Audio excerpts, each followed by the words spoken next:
Good evening, everyone. Welcome to the Eureka Conservative again from me and my boy. Where is he? Here he is. JJ always wants to butt in and have a say.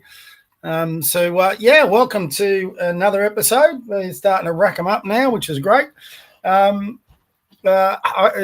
any of you are on chat, just want to make sure I don't repeat a few weeks ago where I talked for an hour and no one could hear me. So if you can send me through a message saying that the mic is working and you've all got me, that'd be terrific. We are now just gone past 8 o'clock. We've got a couple of viewers already, which is great. We'll see how we go with that from the rest of the night. It's starting to creep up again, which is terrific. So it's been a very busy week, as you all no doubt know. An amazing day today, going back and forth. So I'm going to share a few opinions on which I really don't want to do, actually. I found myself being a bit of a hypocrite this week myself. I had a crack at, I can't even pronounce it, Mikameus or something his name is. I think he's a good guy. We disagree on a number of things. We agree on a number of things. But he was infatuated with, or seemed to me infatuated with everything that's going on over in the Middle East. And I had a bit of a crack at him and said, listen, get back on Aussie issues, which he did, and I complimented him on for that. And ever since then, I've found myself infatuated with the Middle East a bit. Wasn't my intention, but I sort of got dragged into the debate. And once you get dragged into those debates, you can't really extract yourself out of it a lot. People keep coming for you. So it's been interesting. So if anyone give me a thumbs up or a comment telling me my mic's working, that would be terrific. I'm pretty confident it is working, but it would still be just nice to know. I'll continue until I get any notice saying it's not working. So, so the first thing we're going to do is, like we do with every episode, we have our now pillars of conservatism. For those who haven't watched, we've got about, I think it's 7 or 8 pillars of conservatism, and we're trying to add meat to the bones by putting policy on there. So tonight, what we've come up with, which is a pretty appropriate and juicy one, because we had Julie Inman-Grant at the National Press Club today, and she wants to include YouTube in the under-16 ban, which I find ridiculous. I, as a coach in basketball, I actually use YouTube to help my kids learn about their sport so they can study it at home. I'm sure other people use YouTube for that as well.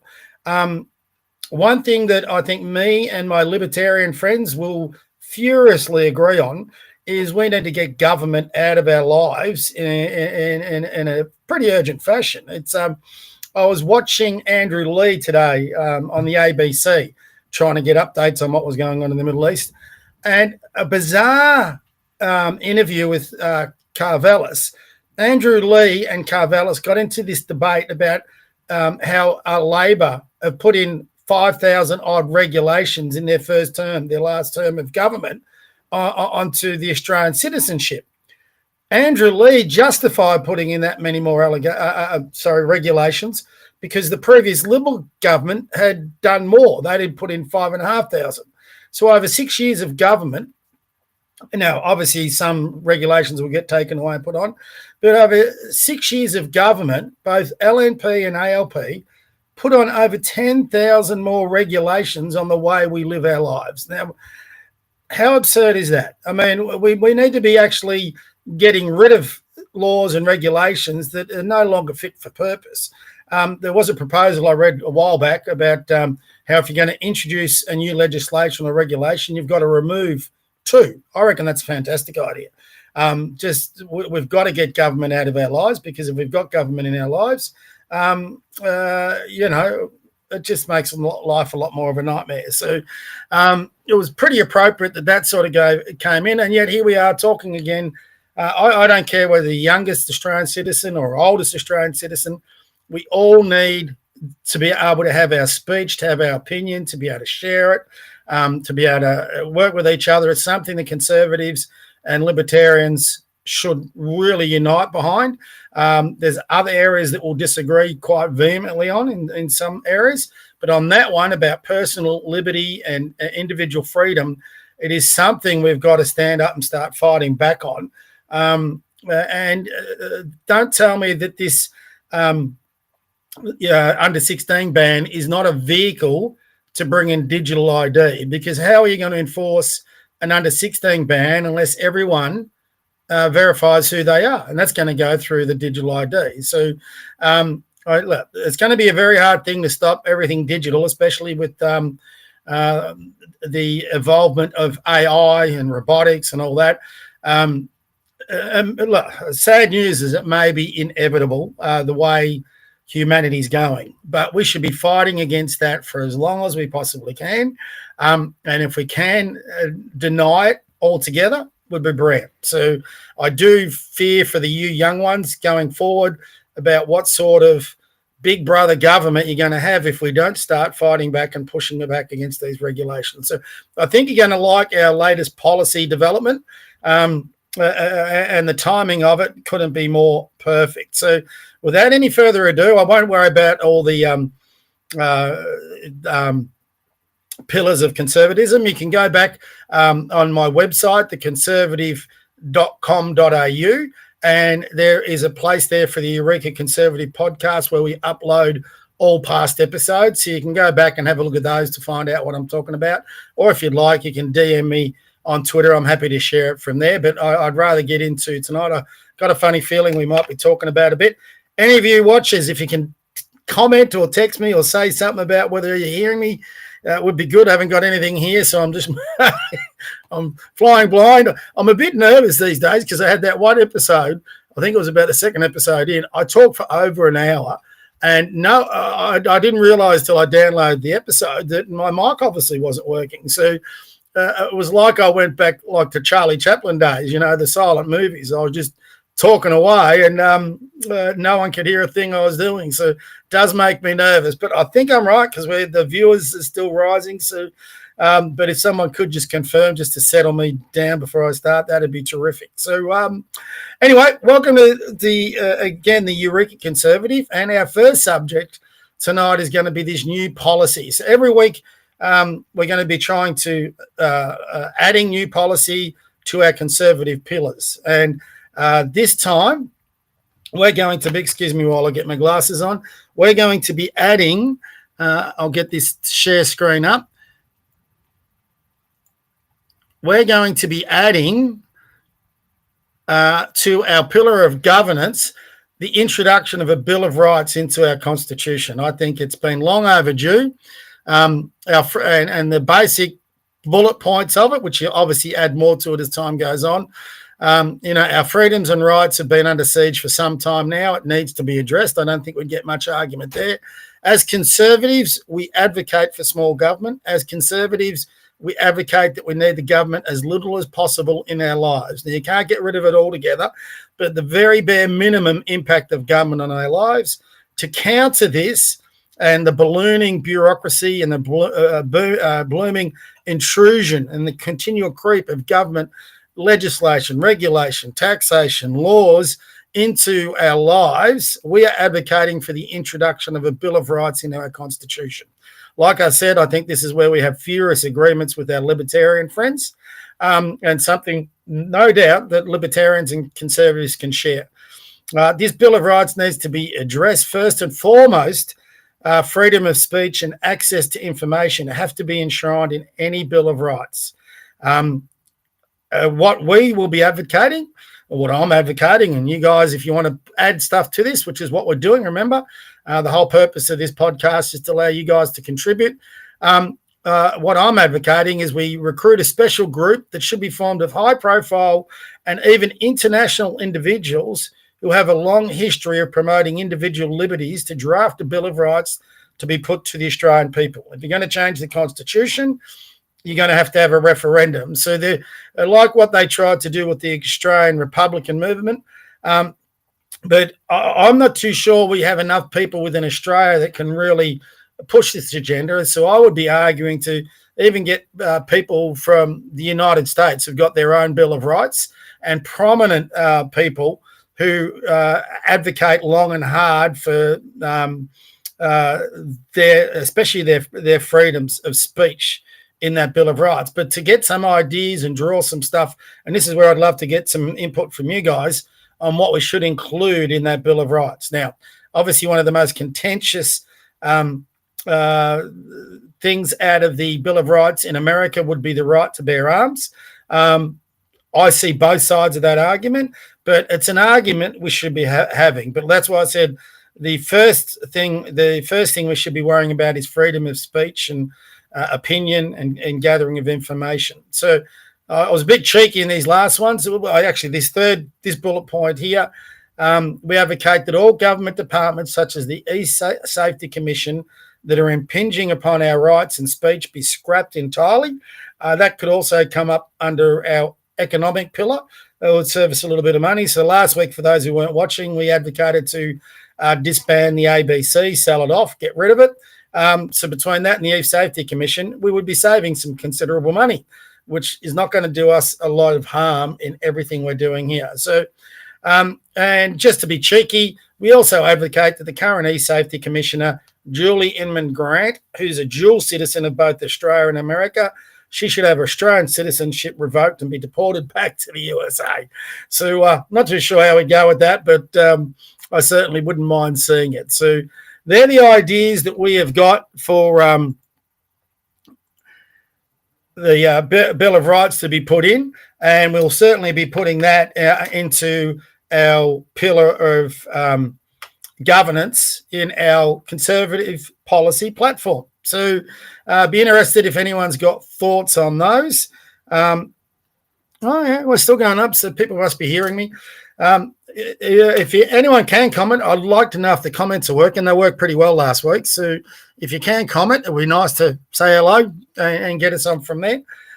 In the meantime, I'll keep going. Obviously, we've had so that's what we're doing. That was very brief. I was hoping to put some more policy up this week, but we'll look at that. One thing I'm very big on going forward will be what I call a criminal code for politicians, which I'll get onto in a little bit when I get to the end of the program. So what I'm going to do with the program is go through our conservative policies, what we're putting in. Most weeks that'll take up a bit of time, but then we'll talk about issues, whether they're international, predominantly, hopefully, Australian issues. And we'll have a little bit of look through my Twitter feed about things that irk me or I think of interest or just even a bit of fun. So that's the way we'll start putting together the podcast. So obviously the talk of the week, talk of the last 12 days has been everything that's going on in the Middle East. It's been really interesting from my opinion, not so much into what's been happening, but what's been happening on social media. We've sort of had two conflicts. There's obviously the conflict in the Middle East with Iran and Iraq, and then with the USA getting involved. But there's been another conflict going on social media, and that's between what people are now starting to call the woke right and those on the left. And then there's obviously the real Trump people who people say are a part of a cult. I guess I have to put my hand up for that because I've stood by Trump through all his actions this week, which has raised a lot of ire from a lot of people. Some unexpected, I've got to say. But I just found it interesting that people have just seen, pardon my French, to have just lost their shit over all this. Trump, in my opinion, and these are all my opinions, I think there's a diversity of opinions now out there. Trump, in my opinion, has never had any ambition to put boots on the ground and so to do Iraq. He's not going to be a George Bush 2.0. I've always never thought that. But I think what Trump saw was a once-in-a-lifetime opportunity to take out the nuclear facilities for enrichment in Iraq. Now, if you're a world leader, if you're in the position where you could take that out and you were given that opportunity, I don't see any other option. You've got to grab that chance. It might never, ever come back again. So a number of presidents, especially, for example, in North Korea, had the opportunity, maybe in Pakistan, but they dodged it. They didn't want to make what was a hard call. And certainly Trump proved this week that he'll make some hard decisions. Now, you don't have to agree with him. So I agree with what he did. You don't have to agree with it. I totally get that. But, I think out of all the politicians on the planet, the one person that's earned a little bit of trust from us is Donald Trump. Considering what he's been going through for the last 10 years between the impeachments, the people trying to get him on trials, the total media against him, the assassination attempts, you name it, they've been out to take him down. I think he's earned a bit of trust and patience with us. But what I've been surprised at is a lot of the people that probably advocated for Trump so strongly have been the ones most keen, it seems, to tear him down through this. Had Trump followed through and, let's say, put troops on the ground, well, yeah, they would have been coming through for his throat. I don't think that ever was a chance to happen. I've got to say, I'm a little nervous with what's going on over there now with Israel and Iran seem to breaching this ceasefire. But if he pulls off that ceasefire, in my opinion, he becomes probably the greatest leader I've seen, world leader, in my lifetime. So I've never seen anyone take that sort of decision with the repercussions that he would have had to consider. I mean, I think if you're a supporter of Trump, you needed to give him some consideration on the responsibility he had in his shoulders. Now, I don't care who you are, but you're being presented with all these options from all these different people. Everyone's having an opinion, but in the end, it comes down to your decision on which way you want to go. Now, he's got access to more information than what any of us would, to what any of these independent people on social media would, to what the media would have, and he's got to make a call. You're carrying not just the future of the USA, but the future of pretty much the world on your shoulders. If it goes really bad, well, we're in a lot of trouble. So the fact that he took that decision showed, I think, a lot of courage. Now, some will argue he's a puppet of Israel, all that sort of stuff. I don't want to get into that. I mean, at the end of the day, I'm a Christian. We had an interesting debate about this last night. I've got some good Jewish friends. I've got some good Muslim friends. I find good people belong in all faiths. But I've found some of the Jew hatred, that's all you can call it, is sending people to some really strange places. If you are going to take the side of an Islamic regime that oppresses its people, imprisons its people for protesting, dancing in the street, showing some hair, objecting to the government, and murders them, you got to have a really serious look at what you're thinking on. You don't have to like the Jews, but a lot of these people have pretty much been shilling for the Iranian regime. So I don't get that. I don't get that. There was a really good tweet this week from, I should have actually put it in what I'm going to share. I can't find it. But I read it this week where it said George Bush has played with everyone's brains so badly from his disaster in Iraq that they think now that every single leader that proposes a military solution, if you want to call it that, don't think that's the right word, a military initiative, they all are going to be taking us into forever wars and boots on the ground and all this sort of thing. So I really hope that this truce can hold, and I hope that Trump can bring some peace into the Middle East. It'll be the first time, I was talking to one of my mates today, it'll be the first time in my lifetime that the Middle East might know some peace, and that would have massive ramifications right across the world. So, right now, every world leader knows that if Trump gives you an ultimatum, he gave around 60 days, if he says he wants peace, but if you don't give me peace, I'll go for you, they know he'll follow through. So if he can pull this off, and there's still an if, I'll be honest, I did a bit of a victory lap. I couldn't help myself today, getting on a few threads and saying, well, what do you know? We've got a truce. So could have been a bit preemptive doing that, for the want of a better word.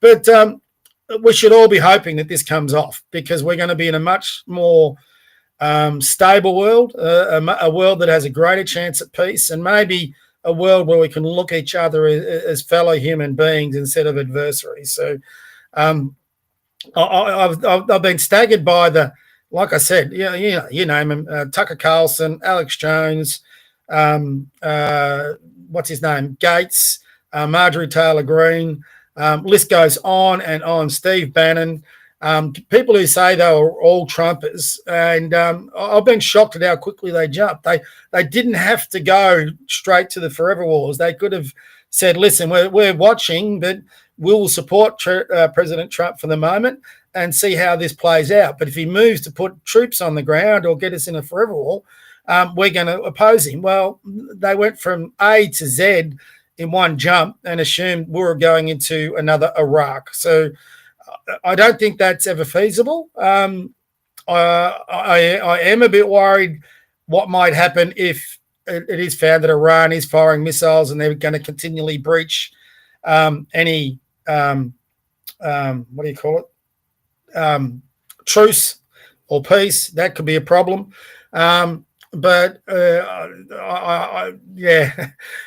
anything could happen after that. We all should be praying that doesn't happen. And then, you might hate Trump, but I'd rather celebrate Trump pulling off something we never thought could work, as opposed to this failing. So even now, it seems like some are cheering on the fact that the truce may fail, to me, which is bizarre. So, we all should be coming around and trying to get to a peaceful resolution. But, we had even in Australia, we've had some interesting people come up with some interesting ideas, which I'll be blunt, I found just a little ridiculous.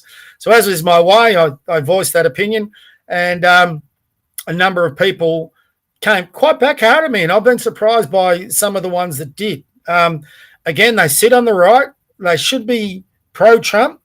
They should be, and I do find that, and again, I do refer to my libertarians as friends and colleagues, but we have disagreements.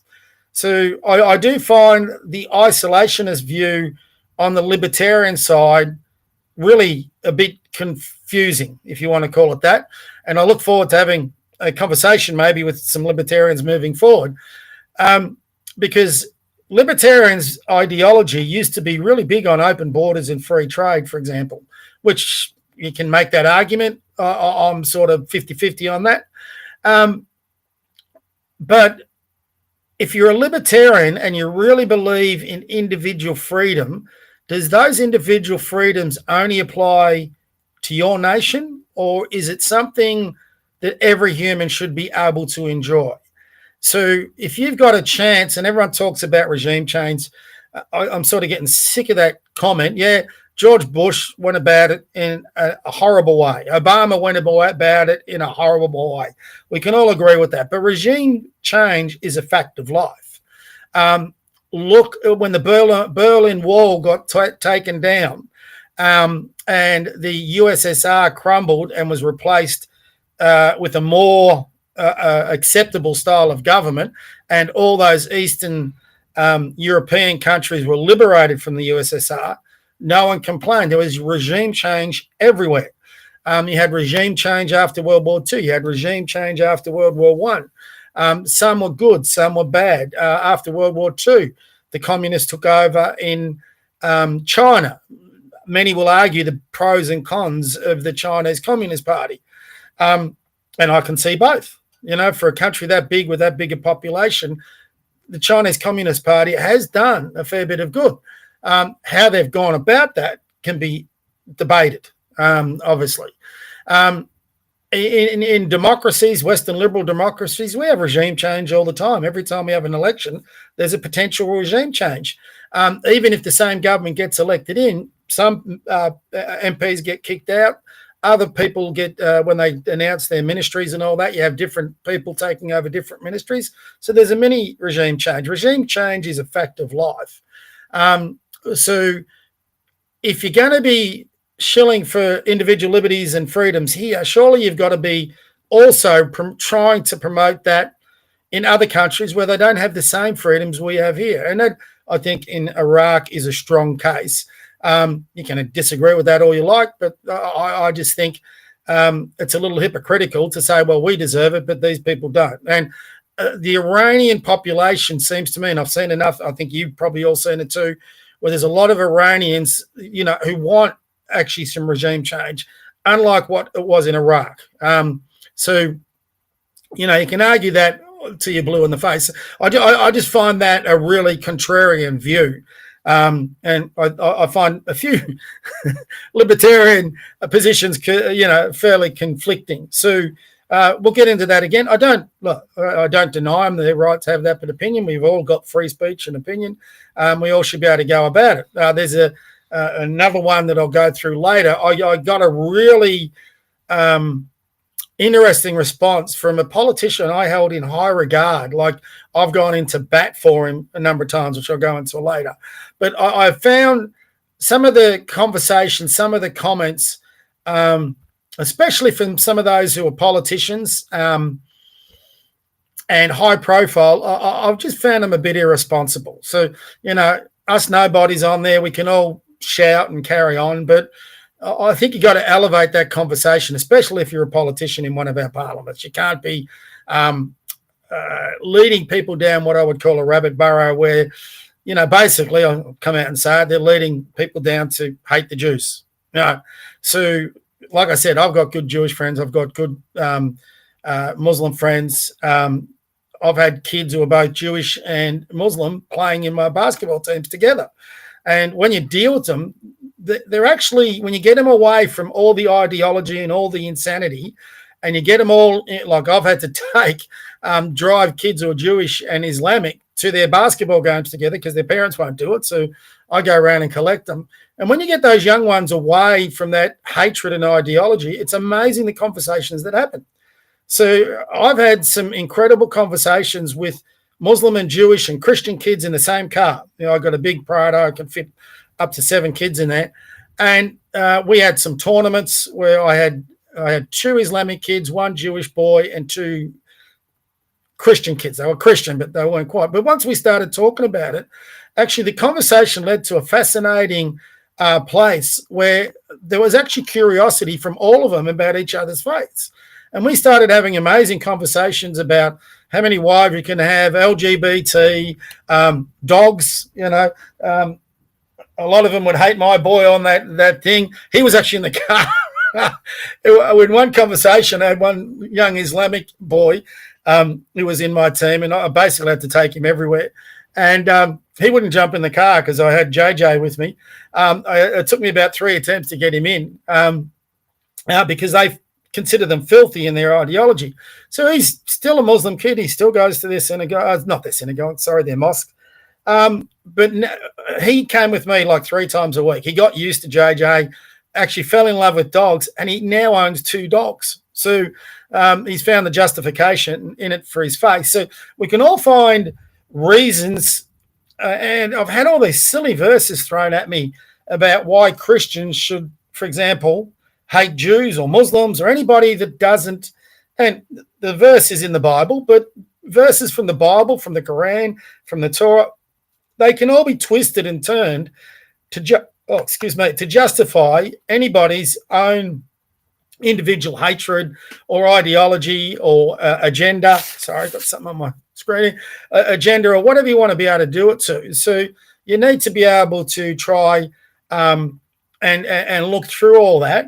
And for me, it's pretty simple. You just go back as a Christian to Christ's main commandment, which is to love one another as I've loved you, and really see the best in people rather than the worst. And I'm hoping that right now some of these leaders over in the Middle East can do that because, you know what, I'm sort of a little sick to death of hearing about Middle East issues for the last 25 years. It would be lovely if we could all just simply forget the conflicts, realize we all have family, we all have, children, sons, daughters, parents, grandparents, and we can trade and live peacefully together. Now, that is a libertarian stance, which I agree with, but there are times that's not possible. And there are times, as we found out this week, that you might have to do something you don't want to do. So I think Trump has played this pretty well. I think he's had a whole bunch of people pushing and pulling at him. I think one thing I think is a positive. It's exposed a lot of people for who they really are, I think. If you're really MAGA and you're going to be supportive of Trump, in these times, this is the time you got to support your guy. It's one thing the left does very well, and I'm not saying don't debate, but let it play out a little bit and then have your debate. right now Trump just needed his people to stand by him as he navigated this really hard decision. You put yourself in any world leader's position in this instance, and we really should be praying for him, not tearing him down. And a lot of people chose to tear him down. I did find it interesting today, the amount of them that were now trying to crawl back. It was a bit nauseating, to be honest, to watch. It was really cringeworthy the way they were trying to crawl back into his good graces. But if I think Trump is the man I think he is, I think once you burn him a bit, he finds it hard to forgive. We'll see. He's forgiven certainly a few others, but I'm not too sure whether he's going to forgive people that he thought were allies that have tried to tear him down this week. So we'll see how that goes. There's a few unhinged ones you'd never get. I don't know if you know Stu Peters, but he's just basically a rabid anti-Semite who has nothing but hatred. He would love to have the Holocaust back, I think, so avoid him if you can. Dave Smith is just a total idiot who shouts over everybody, doesn't let them get their opinions. Hopefully I'll never do that if I get a guest. But you should be able to have a conversation. And you can't have conversation with some of these people because they're so driven. You nearly see it in their eyes that they won't even listen to another person's opinion or take it on board. Piers Morgan's another idiot. You know, I was listening to him again today. He shouts over and he won't let people have their say. So if you ever find me doing that, I'll gladly cop the criticism and say, Bob, you've got to be better. So hope everyone's hearing me. I think we must be. We're up to 66 viewers, which is pretty good. I'm enjoying that. So, yeah, that's my views on this week. So that's all happened. What is amazing is how quiet it's all gone on the political end about Russia, Ukraine, and also all the riots they had in LA about the ICE deporting people in Australia. We've just had an elbow being elbow. That press conference, him and Penny Wong, probably one of the most pathetic press conferences I've ever seen. They waited 24 hours, and you can see that they're cringing, try having to give Trump some credit. I also saw Sarah Hansen today on the ABC. She still had to try and tear Trump down, even though he's pulled off maybe one of the most amazing political feats. We'll see where it goes. I put if as a context. So I'm praying he'll get it there. Because it'll really just show up a lot of these people, if it will, and we'll be on a much better path all moving forward. So one thing we don't need is that war to escalate and, oil prices going up and inflation, a whole bunch of things, cost of living. We just need to get this thing resolved and done so everyone can get back to living a life of peace and trade and just enjoying life again.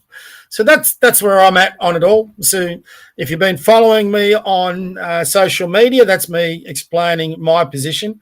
I'll stick with Trump. It's amazing. Trump is now navigating the middle between the woke right and the ultra right and, all his normal enemies on the left. But what's most amazing is how many of those on the left who've been his enemies have actually come out and supported him. So I find it galling that I've now got people like John Bolton and Lindsey Graham on our side. But the only reason they're on the side, they're never going to be happy until you send 500,000 troops into Iran and you try and take the place over and put in people you want through the CIA. I don't think Trump's ever going for that. So we'll see where it goes. So, guys, you got any comments or questions? Don't hesitate to send them through. I've been saying this for a few weeks, so I'm hoping I've had 2 or 3 people that I've approached about coming on the show. I'm pretty confident now I've got all this figured out. So hopefully I get a few responses. But even if I do, I want to give it a couple of weeks' notice if I can, and get them coming on board later on so we can have some civil discussion and take it all from there. So I'm going to share a screen again. I just want to go, this is where I'm going to go to my social media feed and just go through. There's a bit of humor in it.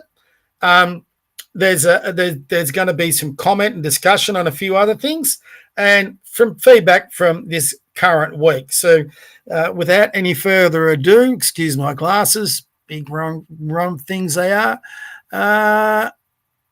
Here we go. We're going into there, share, and here we go. So I just think, Stephen, if he's out there, mate, I don't know who you are, but you put up some brilliant stuff. I thought, Stephen, today, this one for me, put things into a lot of perspective. I think we forget about October 7th too easily. And that is a beautiful dog. I love my dogs. And yet Hamas just shot him on that day, killed him for no reason. They kidnapped this young boy, his brother and his mother, and held him hostage for God knows how long, and then apparently killed him in the most horrific fashion. If you're going to kill dogs and you're going to kidnap and murder young kids, I'm sorry, I've got no sympathy for you. I've got no sympathy for all the Palestinians and all these cries of genocide and all that. If that was my kid, if that was my dog, if that was my family, if that was Australians, I'd be demanding my government do exactly what the Israeli government's done. Sympathy goes out the window, and I know we want to live in peace, but by God, there's got to be a vengeance if you're going to treat kids that. So that might be contradictory to my Christian values. I never said I was a great Christian, but hopefully we'll get away from this now. And don't forget who's a big funder of Hamas. That's Iran. And let's hope they're on the verge of collapsing and the Iranian people can step up. I'm finding this AI stuff. I'll see if I can give this a play. Some of you might have seen it. Have a look. Hey, free world. Who you gonna call? If there's something wrong in the neighborhood, who you gonna call? Bomb buster. You wanna clear the world of nuclear threat. Who you gonna call? Bomb buster. I ain't afraid of no bombs. Donald, I don't allow you no bombs. If you're all alone, pick up the phone. Who you gonna call? Bomb buster.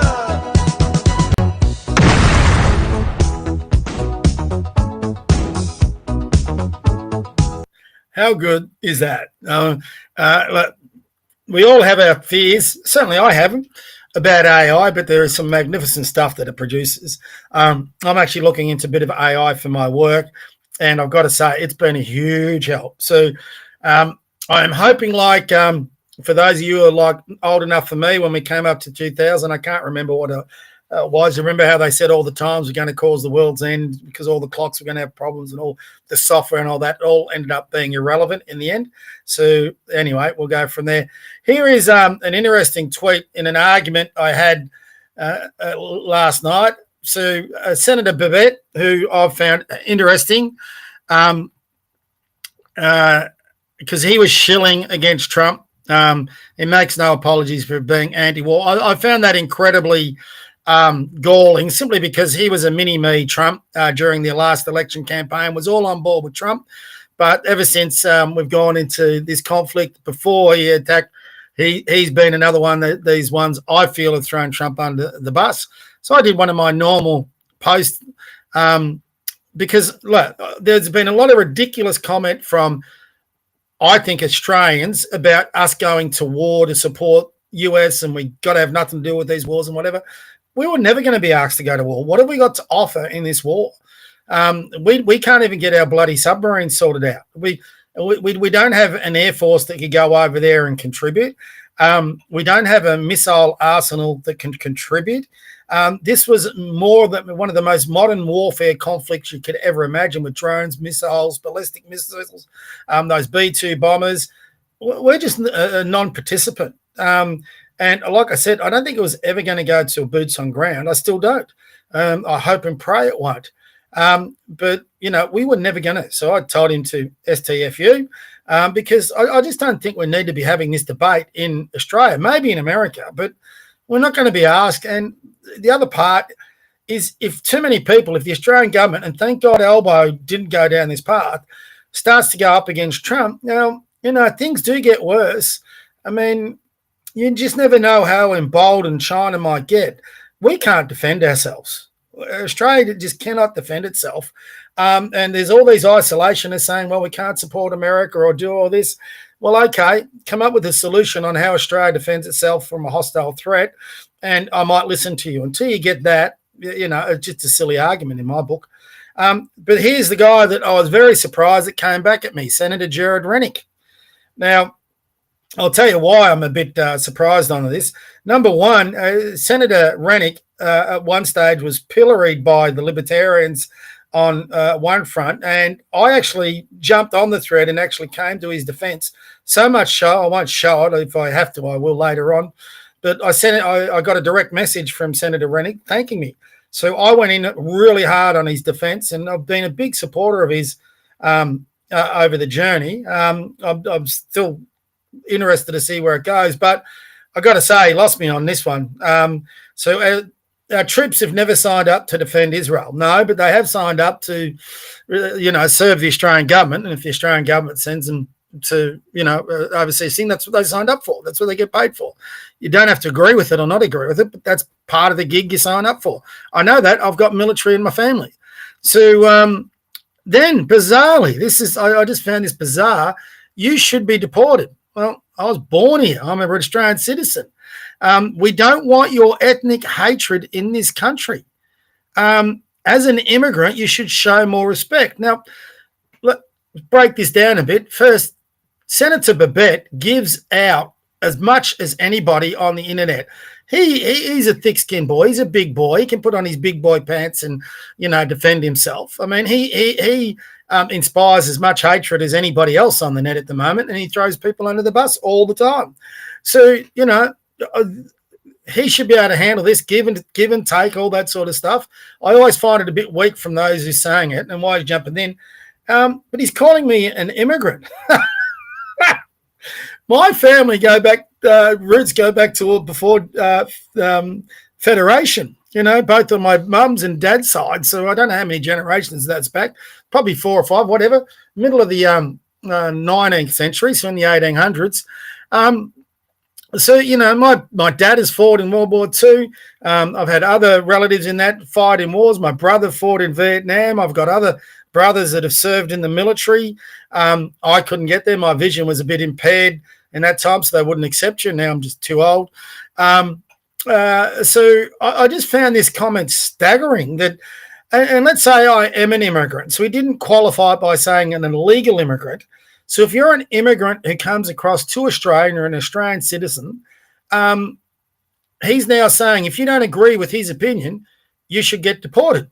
Well, that's an awful lot of people that Senator Rennick's going to deport. So I've heard I've heard the rumours he's got another side.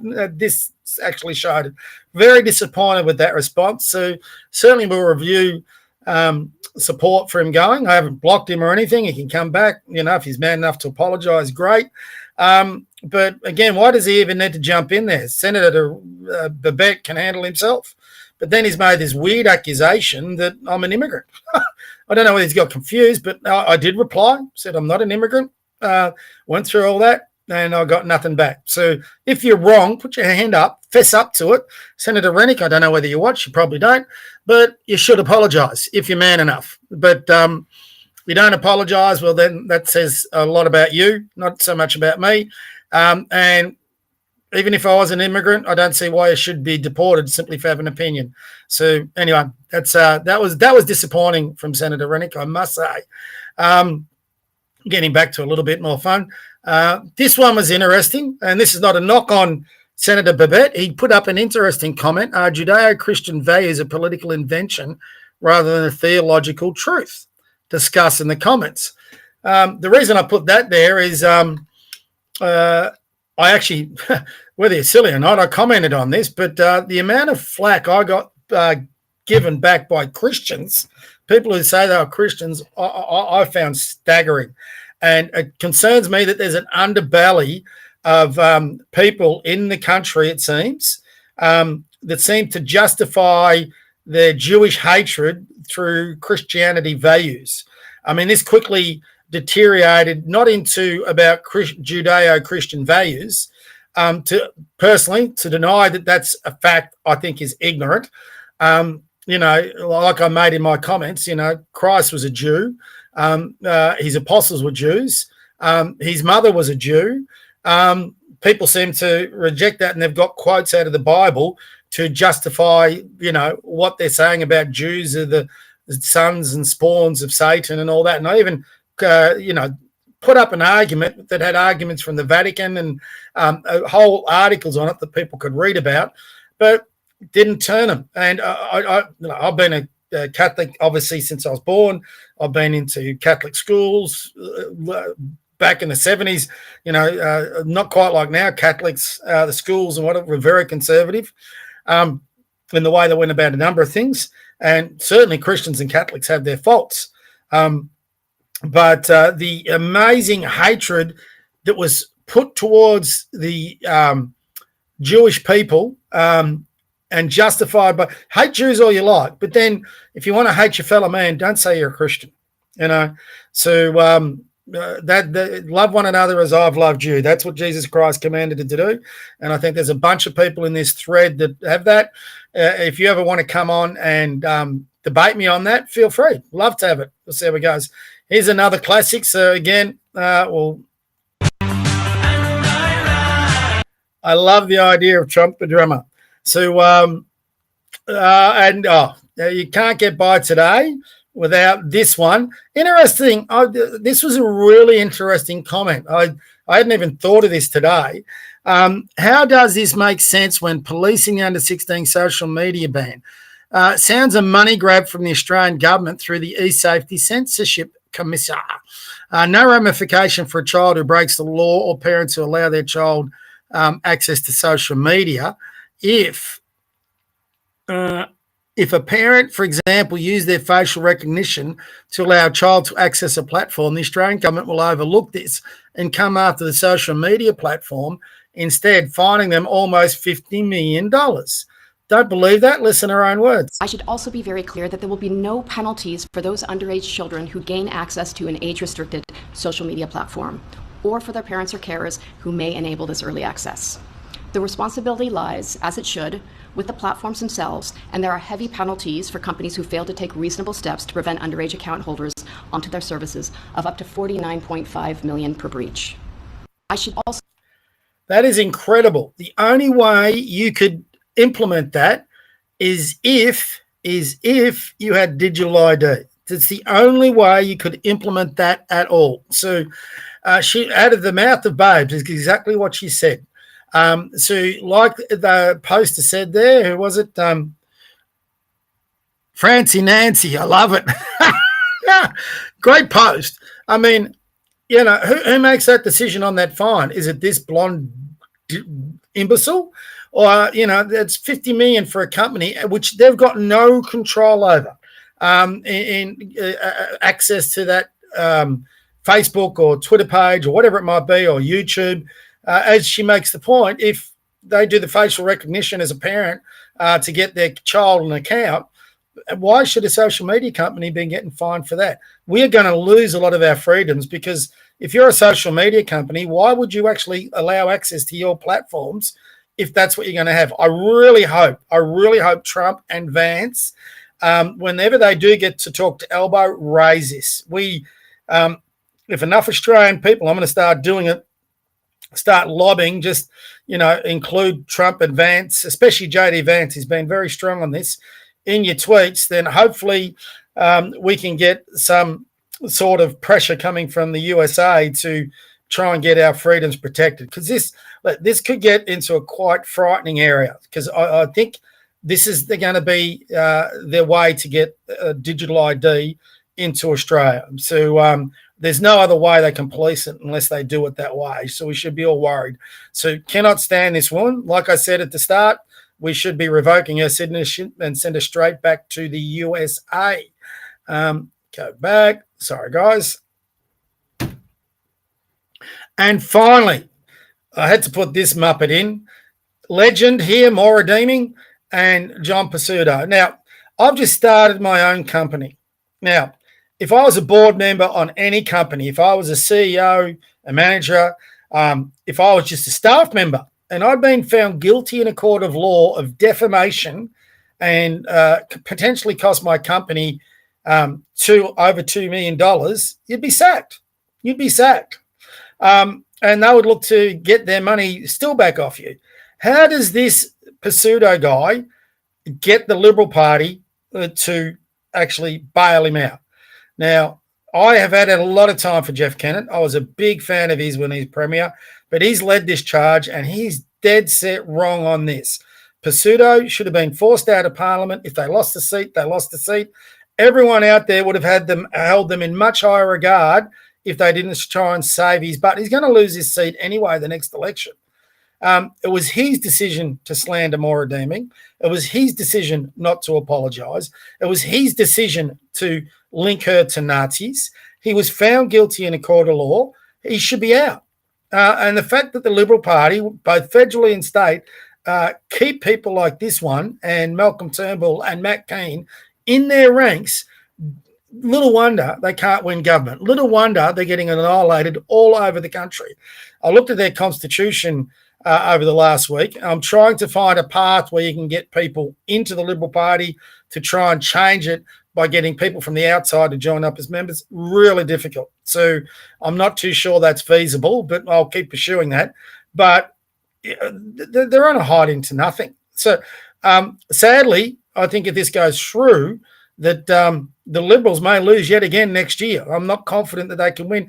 And I actually think Brad Batten is a decent man. I love Maura Deeming. There's a few good people in there still.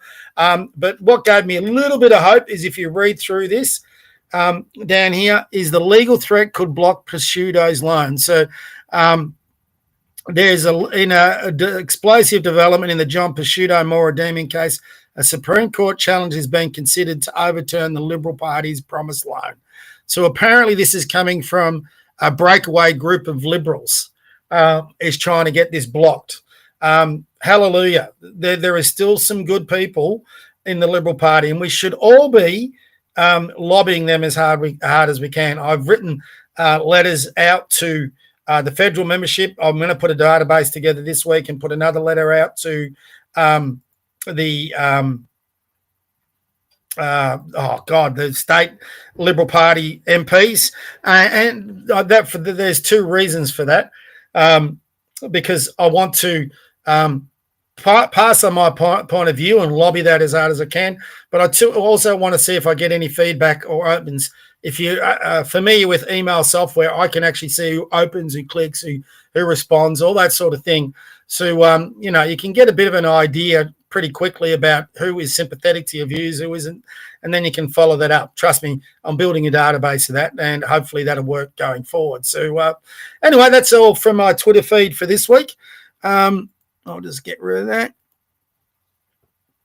And there's my ugly mob back again. So, so that is all of it this week. I really am hoping and praying in the fact that there's now 76 users that everyone can hear me. I'm not too sure. I haven't had any chat. Last week I had Mr. F give me a bunch of chat. I don't think much else to offer. If there's something that anybody else wants to put in the chat so I can, go over it and discuss, I'm happy to give it that 5 more minutes while I babble on a little bit.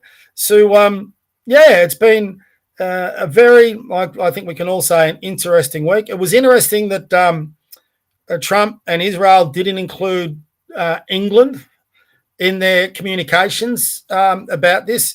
Apparently it was done as tight a ship as you can, and they just didn't trust Keir Starmer and that Lammy idiot who's their, I think he's their defense minister or whatever he is, Secretary of State or their version of that.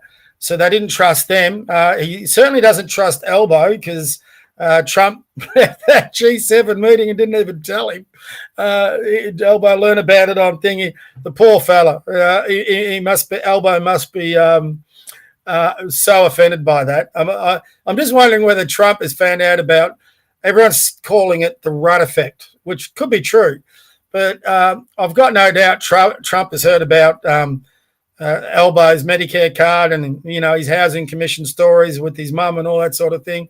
And God bless his soul. Good luck to him that he's gotten from where he's got to. But I think we're probably all sick to death of hearing it, and probably Trump didn't want to hear it. So, and what relevance is Elbow on the world stage? Australia doesn't have much relevance on the world stage at all anymore, except maybe for local Pacific islands that want to fleece us for hundreds of millions of dollars for the climate change con when they say their islands are sinking, where there's a lot of reports coming out that no, their massive island is actually expanding. So, it's quite interesting. I'd be pretty confident Trump, if he'd found out too much about Albo, I wouldn't be that keen on meeting him. They'll probably be polite. Or maybe Trump is waiting to arrange a visit to the White House. He can embarrass him again. I'd love to see that. I'd love to see Albo in the White House like the South African president was. So that would be really entertaining. It was interesting watching. I don't know those. I should have had this on my Twitter feed ready to go. But there was an interesting promo by the ALP about these new houses they've promised. I think it's 500,000 houses they've promised and a whole bunch in Canberra. And they did a big video promoting how they've finished this one of 11 houses, 11. And they're celebrating. They're making a video like they've solved the housing crisis when they're the furthest thing away from it. So, kind of bizarre. Really, really, really bizarre. So, listen, guys, it's now been nearly an hour. I don't want to babble on for too long. I've given myself an hour on that. I haven't had any comments come through. Feel free, if you'd like, to DM me on my Twitter feed. On the, I think it's at the Conservatai 19. So capital CONSERVATI 19. So a bit strange, but someone already had the Conservative, so that's why it's like that. Or feel free to get on my website, theconservative.com.au. You can email me from that. If there's anything you want discussed, or if there's any ideas you think we should be adding to our pillars of conservatism, even if it's another pillar, we're all up for getting that feedback. If you want to come on the show and join me, show your face, show people who you are, feel free to jump on board to do that. But for now, from me, I won't babble on any longer. So from me, and there's my boy, you always say goodbye. Here he comes. Come and say goodbye, mate. So he usually will jump up on my lap, but when I do this, he snoozes for an hour. And yeah, he come off that. You should see when he gets up in the morning. It's a totally different dog. So he's nearly 4, but he's at his peak. When he goes gangbusters, he goes nuts. He goes like from 0 to 100. So love my dogs. So and he's a beautiful boy, as I say, nearly every week. So that's all it is from me. Feel free to get on to, like I said, my Twitter feed, and you can give me thoughts, opinions, give me a DM, or jump on any of my feeds. Look forward to the discussions, the debates, the pushback, anything you got. And I look forward to continuing to build our conservative platform so we can hopefully build a conservative movement in Victoria and hopefully even wider across this great country of ours. So stay safe, love and prayers, and let's all pray for President Trump that he can get us to a spot where we can all feel a lot more safer and have a lot more, I don't know what the word is, compassion, and get on with our neighbours a lot better than what we have in the past 25, 30 years. We all should be hoping and praying that he can get us there. So hopefully he gets a lot more support, and hopefully this truce and ceasefire works out and we can finally have a bit of peace in the Middle East, which will inspire a bit more peace globally. So that's all it is from me. Good night. God bless. And I'll see you all next Tuesday, 8 o'clock. All right. Good night, everyone.